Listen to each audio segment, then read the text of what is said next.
Harry Potter and the Deathly Hallows Part 1 is one of the worst games I've ever played, and how fitting that on my 7th year on this channel, I talk about a video game adaptation of the 7th movie in a series.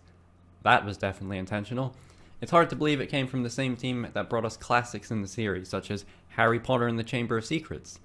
But the PS2 one's the only one I played. Harry Potter Quidditch World Cup. Remember that game? And even the orange box for PS3. What the fuck? Obviously, movie-time video games are kind of low-hanging fruit, but the mainline Harry Potter games are actually quite good. I should preface this all by saying that I did not actually replay the game for this video, but I did play the game 3 times last July, and I think that may be the most times anyone has ever finished it, so I don't feel too bad. Immediately I want to say that I do not begrudge or have any ill will towards the people who made this game. I think the game is very uniquely and interestingly bad, but it's clear as usual that this game did not have nearly enough time and the developers probably were not privy to many of the plot details. I know there was already a book out by this point, but the movies are all fairly different from the books and it's adapting the movie, so it's not exactly a one-to-one comparison either way. I'd go so far as to say it is an inspirationally bad game, looking at some of the absolute corkers I was conjuring as I took notes on the game a year and a half ago. I am not usually this funny or concise, so I hope it translates, but I'm sure it hasn't. I also want to say that I'm really only scratching the surface here. A full deep dive into the game would take far more time than I currently have, and I'd also like to revisit all of the games one day, if it made sense to. The game is so wretched and miserable, it's hard to even know where to begin though, but I suppose the 3 individual pros I wrote down are a decent enough place. The campaign has 12 missions, but they all play the exact same besides the first person sneaking sections, so it's more like 2 missions 12 times. Admittedly, that's unfair because by the same token, Uncharted is the same thing every chapter, but you know, that's just something I wrote down without thinking any deeper about the implications of. In these sections, you use Harry Potter's invisibility cloak, and they can be kind of fun. If nothing else, it's a change of pace. Unfortunately, the field of view is horrendous and the controls are awful. It also looks like someone smeared Vaseline over your screen, it's so blurry. This is also the first sign of needless gamification, as you have to stop moving in order for the cloak to recharge and be usable. I feel conflicted about this since it would obviously be overpowering to let players constantly use the cloak, but I also can't think of a workaround that would make it feasible, so its inclusion is kind of a problem.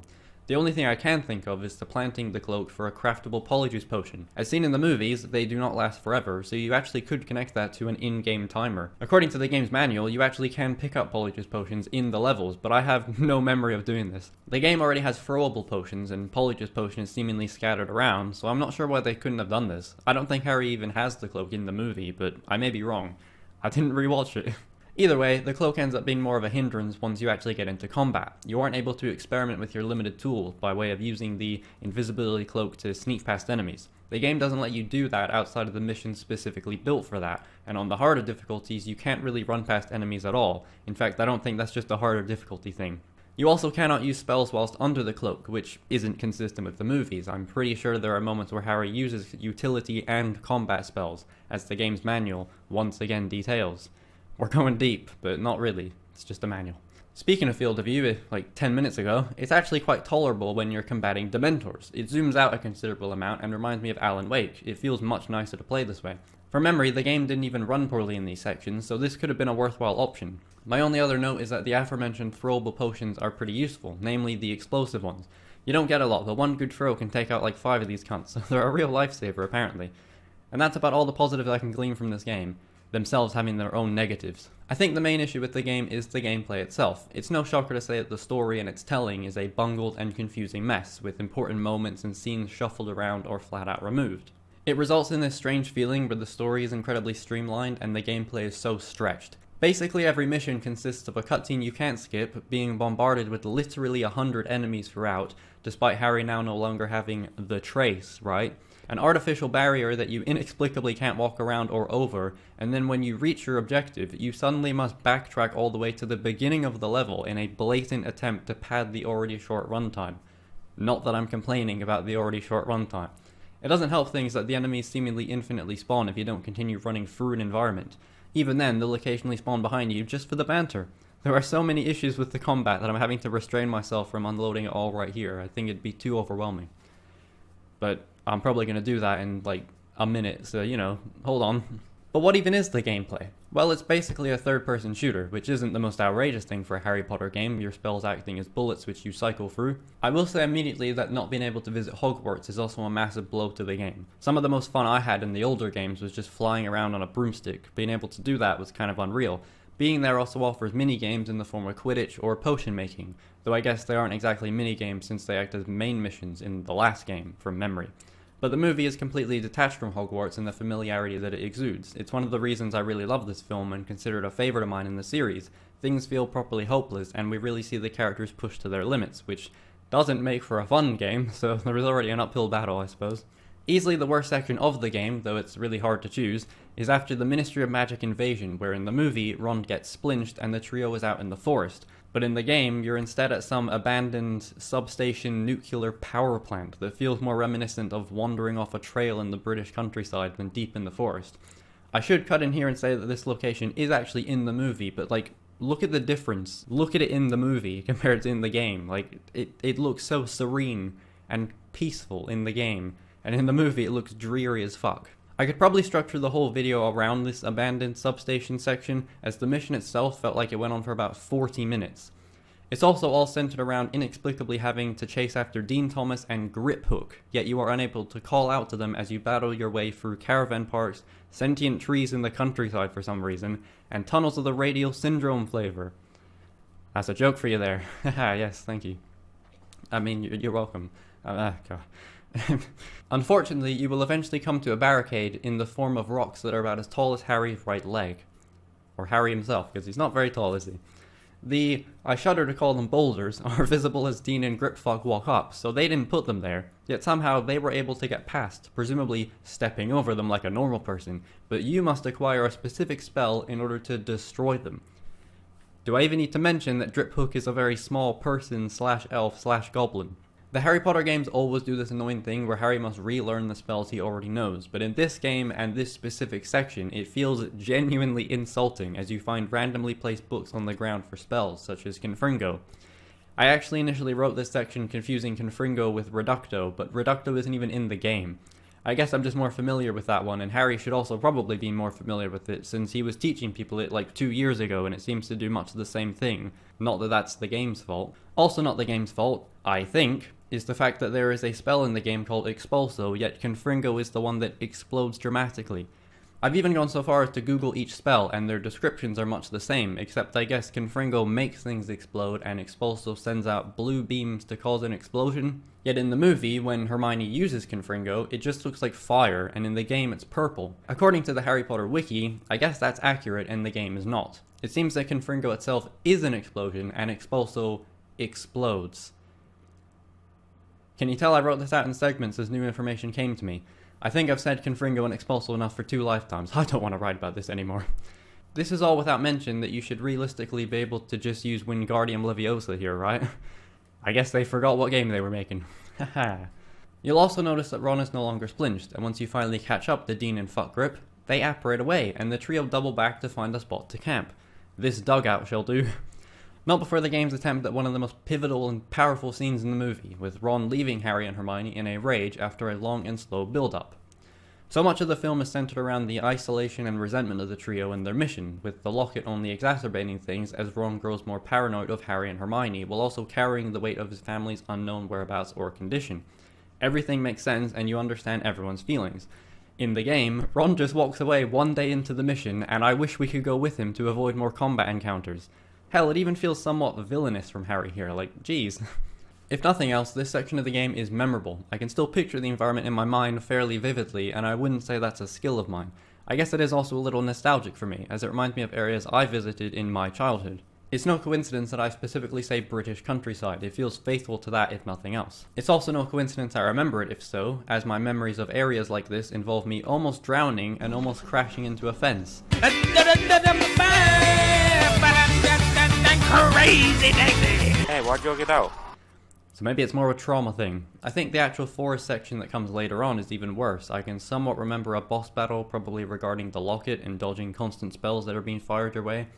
At some point I was stuck on a bridge being spammed at by 2 cunts, and then somehow a piece of sheet metal fell on me, and I died instantly, causing me to have to play the whole level again. Either way, yes, we do end up in the proper forest like in the movie. It just takes so long to get there because of the aforementioned stretch to fuck gameplay. This entire caravan bit in the movie is during a bloody montage of the three walking right through. The game also starts recycling content, even early on whilst at Grimmauld Place. Ron and Hermione apparently slip out to do reconnaissance, leaving Harry alone to help Muggleborns that have been kidnapped. In other words, you're basically doing the challenge mode levels in the story, in the exact locations that you have not even gotten to yet. There are genuine asides in the story that are canonical to the game, which is utterly baffling at points. Later, you hastily escape from Godric's Hollow like in the movie, only to immediately in the next level go back to do more of these challenges. Is this actually happening? It's like if those Metal Gear Solid VR missions took place during the campaign and were actually acknowledged, but maybe that's not so crazy in a game series like that. The lack of variety and sheer abundance of backtracking is just awful. Even the Ministry of Magic mission that had some promise ultimately devolves into another mind-numbing, aggravating, combat, shooty, fucko cunt bag. I'm paraphrasing myself, but it feels like the game is attempting to deviate from the story at every possible point, yet it is still similar enough in a really jarring way. I do appreciate the attempt to expand or alternate on some areas. As mentioned, the caravan park is not a big chunk of the movie, but it's never to good effect. I think the best example of this horrendous backtracking is during the mission where the trio go to Xenophilius Lovegood's house. Oh, I can say that though. Instead of just apparating away immediately, like in the movie, the obligatory combat rears its ugly head, for 3 minutes and 3 stages. They're not even trying to disguise it at this point. In fact, for me, it wasn't even 3 stages, it was seemingly 2 and the game just forgot about it, so I didn't even get to the 3rd stage on one of my playthroughs. Meanwhile, Hermione insists on moving something blocking the stairs. I can't even begin to fathom what is happening here. Is she trying to move it so we can go out and surrender? Is she trying to put something on the stairs to act as a blockage or barricade? It's just absolutely ridiculous. The house literally has holes in it, we have no cover, and she just doesn't see a problem with that, I guess. And then when the trio actually do apparate, it's literally right down the hill from the house. Even though the fucking land is swarming with Death Eaters. What is this? But for once, the invisibility cloak decided to work, and I actually was able to run past everyone. Hallelujah.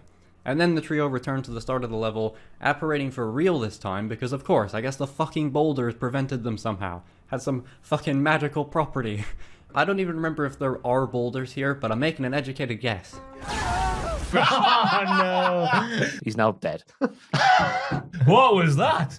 As mentioned, I played the game 3 times. This is because the trophies do not stack, so I had to play through on hard difficulty, easy, and then also a playthrough where I found every collectible in between those two. I wanted to just do all the annoying shit first and then be able to mindlessly run through the game on easy, which probably took me as long as the movie itself. I don't have specifics to really criticize the difficulties here, but I'd like to try. Crazy Daisy! The game will often tell you that your spells have become more powerful. This doesn't really have any significant feel to the game, as it seems like the enemies also scale with that, so you don't end up noticing any difference.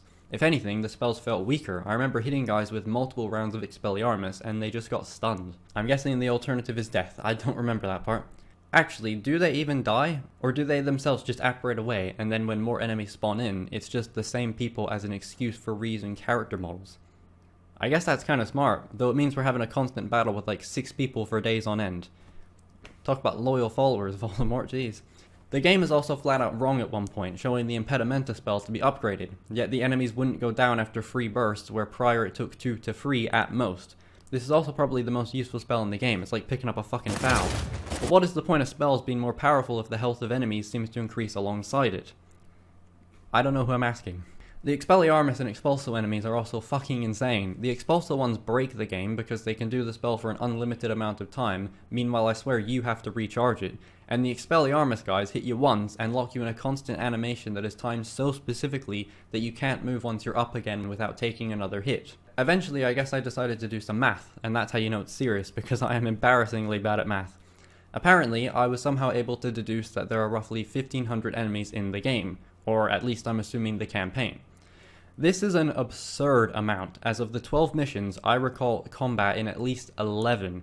This means that there are roughly 136 enemies in every single level, which just seems like an awful lot. But the amount isn't so much the problem, as it is the way the Sinister Six are used. The spawns are not fair or intelligent, the enemies will just completely overwhelm you, spawn behind you, spawn all at once, you will clear out a whole area, realize you have to backtrack, and then they will inexplicably spawn more, though we may have just uncovered why. Between my free playthroughs, I had to also play through all 15 challenge mode levels. There are online and local challenges, trophy-wise the local ones don't matter. You may have initially been intrigued by online challenges and the prospect of co-op with friends, but no, it's just an online leaderboard to compare. On the topic of it, a co-op mode of any variety would have significantly enhanced this game. In fact, I'm kind of mad and surprised that it doesn't have one. I can't recall a moment where you're ever really alone in the game, even then it could have been easily remedied, it's not like the game is concerned with continuity. Yo, bars, what the fuck? I didn't mean for that to rhyme. Or god forbid, why not attacked on multiplayer? Though the thought of having to get those trophies makes me shudder. Maybe you and a friend could just independently play the game simultaneously, and whoever beats it first has the strongest willpower. What a fucking accolade. Doing some research, I found that the Xbox 360 version actually has an on-the-rails shooter mode with Kinect functionality. Kill-tacular. But let's just pretend that didn't happen, okay?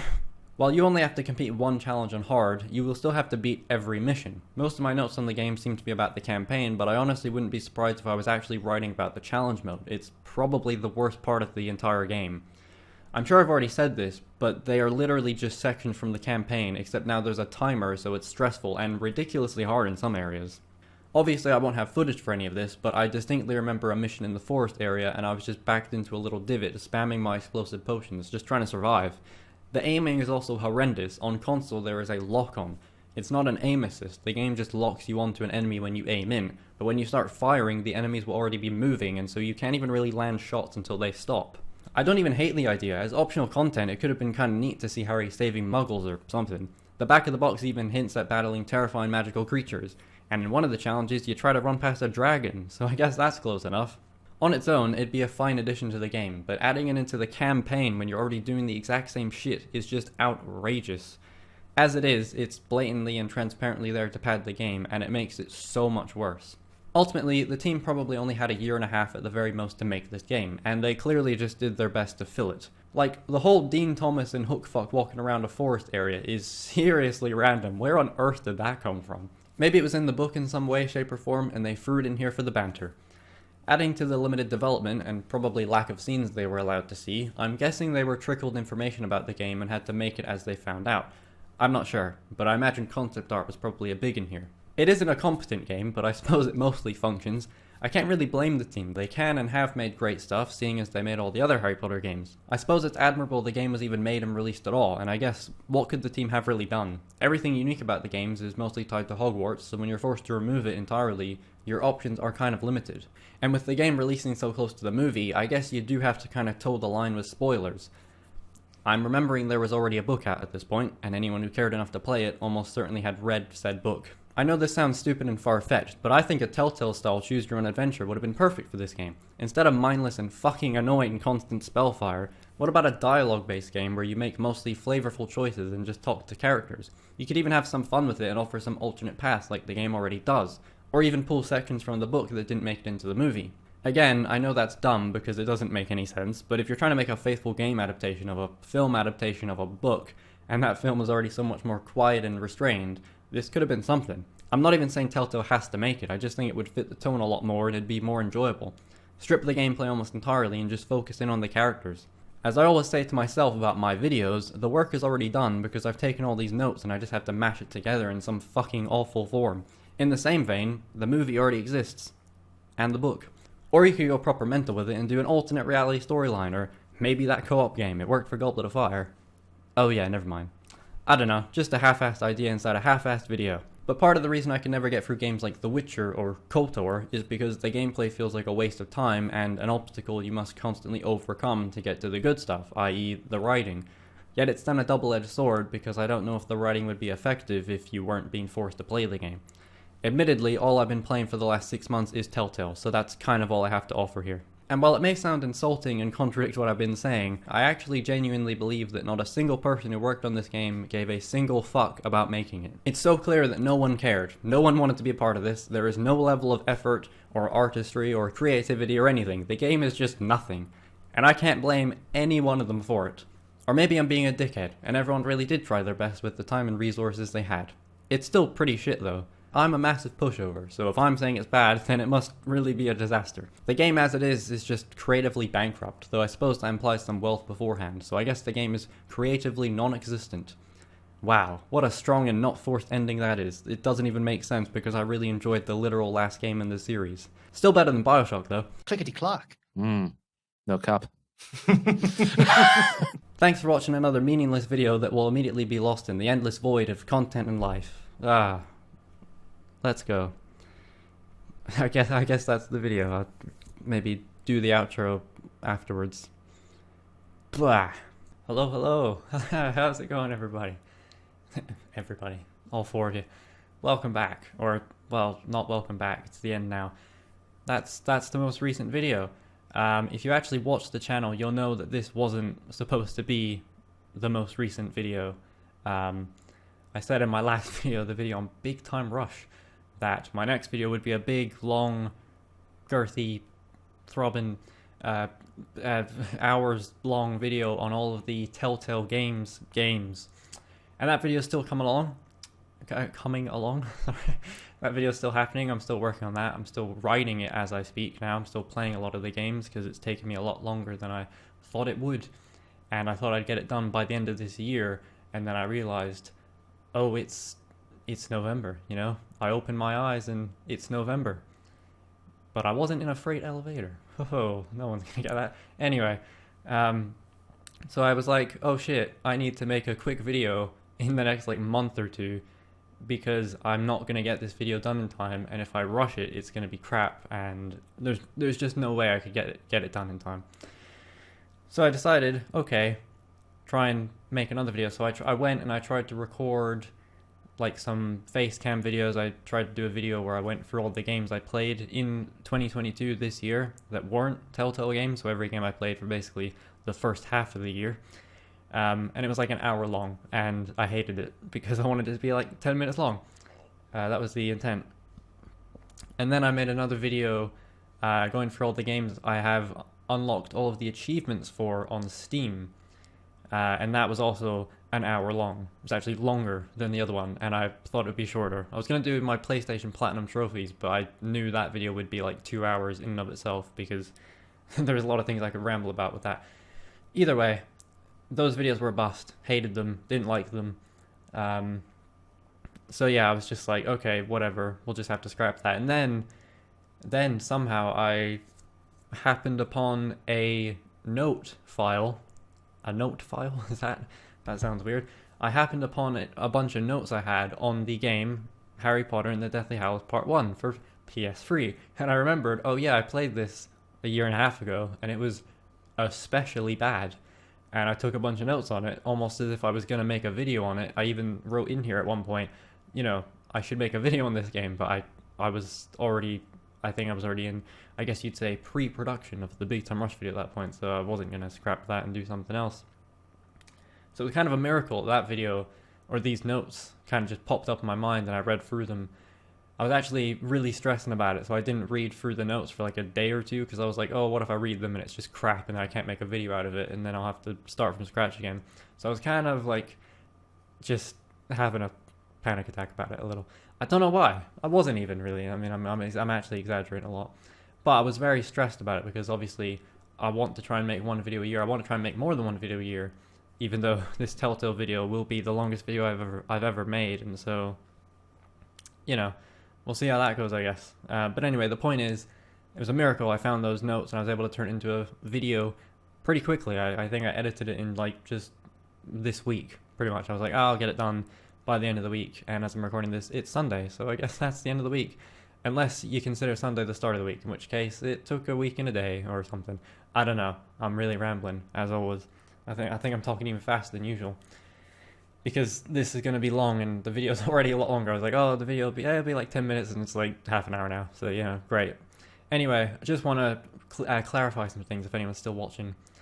I got a lot of things wrong about this game. There are a lot of little things I said that were wrong or kind of misrepresented or misinterpreted the game. I don't enjoy that sort of stuff a lot, and generally I hate how, some videos and channels are just overtly negative, and I hate that my old videos were kind of that. So I try and stray away from that now. But I thought it was worth mentioning that, obviously, as I say at the beginning of the video, I didn't replay the game, so I was just going off my notes, and I was very cross reading and writing a lot of them, I presume, Well, not reading, but writing. So if you're like a massive fan of this game and you love this game, you think it's incredible, fair play. That's, that's your prerogative, as they say. So I wasn't trying to like trash on the game too hard or trash anyone who likes the game or, say like, oh, this game's objectively bad, because I don't care for that sort of language. I don't care for that sort of vernacular, if that's the word. So yeah, I just wanted to say there's a lot of little things I got wrong. I can't remember them now, but I know there's a lot of little things as I was watching the video and I was looking through the footage. So I was looking through the footage. Jesus. It's already been 5 minutes. I was looking through the footage and I realized, okay, that doesn't add up exactly. So there are some areas where I could have said, oh, this can happen and not this will happen. For example, the part about the Expelliarmus enemy locking you in animation. The moment I actually got for that clip, very lucky, I found that right there. I was like, oh, that actually corroborates what I was saying, I guess. But it's more of a, it can happen, not it will happen, absolutely, for certain.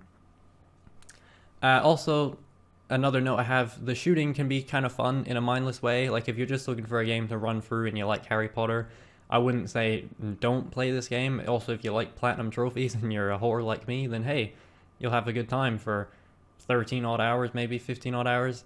I know, like I gave at the end there, you saw I gave the game like a 1 out of 5, and I would probably give it that or maybe like a 1.5, because it is a really bad game. But as far as just you wanting to turn your brain off, I remember there was one point where I was doing the challenge mode and I was just watching like Noah Caldwell Gervais videos in the background, and I was just completely zoned out, and it was alright because I wasn't paying attention to the game.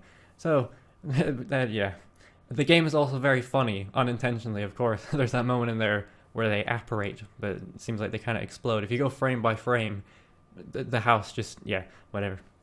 So obviously the game, it goes without saying, it's quite funny unintentionally, but it's kind of few and far between because there's not a lot of cutscenes. Also, you can run past enemies, you just can't sneak past them in the cloak, but I think I kind of already said that. And then, yeah, again, as I say, this isn't the video that I wanted to make or was intending to make, but I am still making the other video, and I think I already said that earlier. And that video is still coming up. Probably not for a few months now. I don't know how long it'll be, but it'll come when it comes, and it'll get 10 views, and hey, I'll be happy about that, because it'll be like 4 hours long, and I'll just want to be done with it by now already. Anyway, that's all I've got for you. I've rambled. It's already been 7 minutes, and this video is going to be like over 30 minutes now, so sorry about that. That's all I've got. Thanks for watching.